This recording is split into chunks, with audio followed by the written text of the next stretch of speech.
Everybody knows the story of the three little pigs, or at least they think they do, but I'll let you in on a little secret. Nobody knows the real story because nobody has ever heard my side of the story.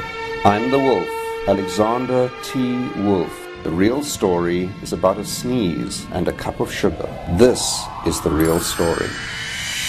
Way back in Once Upon a Time, I was making a birthday cake for my dear old granny. I had a terrible sneezing cold. I ran out of sugar. So I walked down the street to ask my neighbor for a cup of sugar. Now this neighbor was a pig. He had built his whole house out of straw. Can you believe it?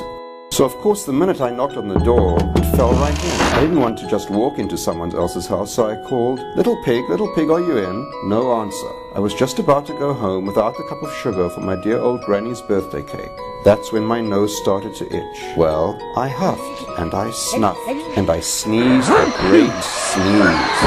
And you know what? That whole darn straw house fell down, and right in the middle of the pile of straw was the first little pig, dead as a doornail. He had been home the whole time. It seemed like a shame to leave a perfectly good ham dinner lying there in the straw, so I ate it up. Think of it as a big cheeseburger lying there. I was feeling a little better, but I still didn't have my cup of sugar, so I went to the next neighbor's house. He had built his house of sticks. I rang the bell on the stick house. Nobody answered. I called, Mr. Pig, are you in?" He yelled back, "Go away, Wolf, you can't come in. I'm shaving the hairs on my chinny chin chin."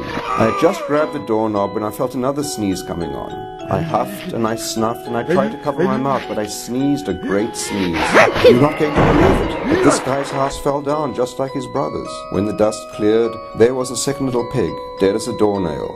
So I did the only thing there was to do. I had dinner again.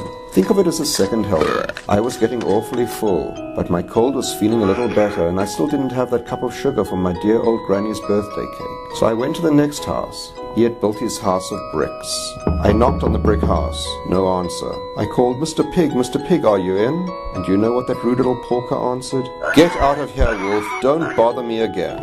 Talk about impolite. He probably had a whole sack full of sugar. What a pig. I was just about to go home when I felt my cold coming on. I huffed and I snuffed and I sneezed once again. Then the third little pig yelled, "And your old granny can sit on a pin." Now I'm usually a pretty calm fellow, but when somebody talks about my granny like that, I go a little crazy. When the cops drove up, of course I was trying to break down this pig's door. And the whole time I was huffing and puffing and sneezing and making a real scene. The rest, as they say, is history. That's it, the real story. I was framed. But maybe you could loan me a cup of sugar.